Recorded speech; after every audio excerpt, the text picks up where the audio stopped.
Hello बेटा लोग, मैं हूं रोमेश मणि। तो आज हमारा जो टॉपिक है वो रिडॉक्स कंपाउंड में एन फैक्टर कैलकुलेट करने का है, जो कि आज हम लोग केस पढ़ने जा रहे हैं। केस थर्ड, केस फर्स्ट और केस सेकंड मैंने ऑलरेडी डिस्कस कर रखा है। तो आज हम बात करेंगे केस थर्ड में कि डीकंपोजिशन रिएक्शन में कैसे आप एन फैक्टर कैलकुलेट करोगे। ठीक है, तो चलिए देखते हैं एग्जाम्पल के थ्रू।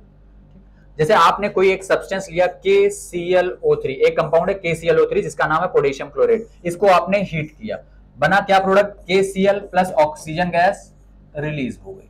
ठीक है, अब आप देखोगे कि आपको पता करना है एन फैक्टर कैलकुलेट करना है पोटेशियम क्लोराइड का। अब आपको समझ में आ रहा होगा कि डीकंपोजिशन रिएक्शन में एक substance more than two substance में क्या होता है? ब्रेक होता है। ऐसी रिएक्शन को क्या बोलते हो? डीकंपोजिशन रिएक्शन बोलते हो। अब यहाँ पे क्लोरीन का ऑक्सीडेशन नंबर कैलकुलेट करके आपको लिखना है, +5 होता है। यहाँ पे क्लोरीन कितना हो गया? -1। यहाँ ऑक्सीजन कितना हो गया बेटा? -2। यहाँ ऑक्सीजन कितना हो गया? 0। अब आप नेट चेंज देखो, +5 से -1 गया, मतलब ऑक्सीडेशन नंबर में क्या हो रहा है? डिक्रीज हो रहा है। ऑक्सीडेशन नंबर में डिक्रीज का मतलब रिडक्शन होता है, और रिडक्शन का मतलब क्या होता है बेटा? Gain of electron, gain of electron होता है। अब +5 से -1 गया, +5 से -1 कितने का डिक्रीज?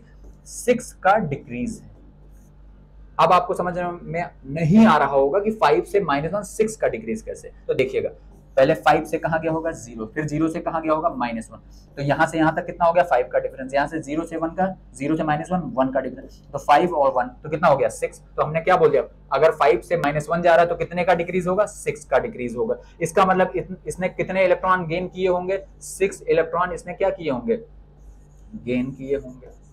ठीक, तो इस क्लोरीन ने 6 इलेक्ट्रॉन गेन किया। अब ऑक्सीजन की बात करते हैं। ऑक्सीजन -2 से 0, ऑक्सीडेशन नंबर बढ़ रहा है, और ये क्या हो रहा है? इसका ऑक्सीडेशन हो रहा है। अगर ऑक्सीडेशन हो रहा है तो क्या करेगा? लॉस ऑफ इलेक्ट्रॉन करेगा, लॉस ऑफ इलेक्ट्रॉन। अगर -2 से 0, मतलब कितने का चेंज हो रहा है? 2 का चेंज हो रहा है। इसका मतलब 2 इलेक्ट्रॉन का लॉस कर रहा है। लेकिन यहाँ ऑक्सीजन एटम कितने प्रेजेंट है बेटा? 3 प्रेजेंट है, मतलब टोटल इलेक्ट्रॉन का लॉस कितना हो जाएगा? 2 इलेक्ट्रॉन इंटू 3 कितना हो जाएगा? 6 इलेक्ट्रॉन का लॉस हो गया, 6 इलेक्ट्रॉन का लॉस।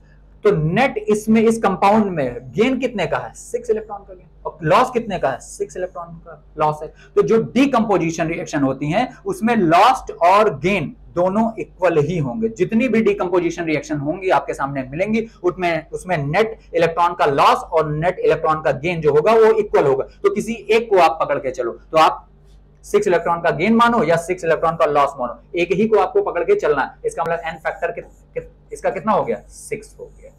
क्लियर? तो डीकंपोजिशन रिएक्शन भी एक टाइप की क्या है? आपकी रिडॉक्स रिएक्शन है। नेक्स्ट एग्जांपल के थ्रू समझते हैं। देखिएगा, ये आपका है अमोनियम डाइक्रोमेट। ये क्या है? Ammonium dichromate. इसको हीट करोगे तो क्या बनेगा?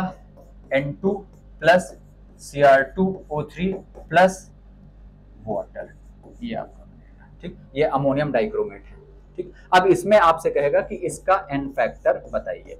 ये भी एक टाइप का क्या है? Decomposition reaction. और एक इंफॉर्मेशन बताऊं, जितनी भी डीकंपोजिशन रिएक्शंस होती हैं वो सब के सब एंडोथर्मिक इन नेचर होती हैं। अब आपको यहां लिखना है नाइट्रोजन का, यहां पे नाइट्रोजन का ऑक्सीडेशन नंबर कितना होगा बेटा? -3। कैसे पता? देखिए, अमोनियम आयन NH4+ में नाइट्रोजन का ऑक्सीडेशन नंबर कितना होगा? -3 ही होगा। ठीक, यहाँ पे नाइट्रोजन कितना है? 0। यहाँ पे क्रोमियम कितना आएगा?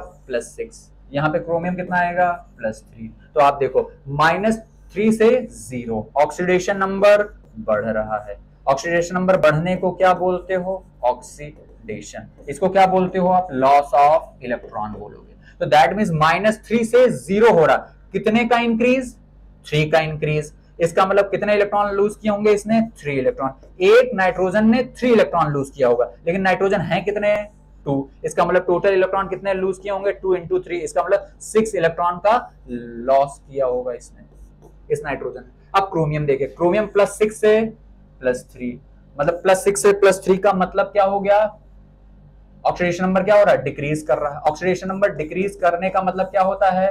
रिडक्शन होता है। क्या होता है? रिडक्शन। रिडक्शन का मतलब क्या होता है? गेन ऑफ इलेक्ट्रॉन होता है। क्या होता है? गेन ऑफ इलेक्ट्रॉन होता है। इसका मतलब +6 से +3 कितने का चेंज? 3 का चेंज। इसका मतलब कितने इलेक्ट्रॉन का गेन? 3 का इलेक्ट्रॉन का गेन। एक क्रोमियम ने 3 इलेक्ट्रॉन का गेन, तो 2 क्रोमियम है यहाँ पे, तो कितने इलेक्ट्रॉन का गेन? 2 × 3, तो दैट मींस कितना इलेक्ट्रॉन का गेन, 6 इलेक्ट्रॉन का गेन। तो यहां पे भी क्या आ गया, 6 इलेक्ट्रॉन का गेन आ गया।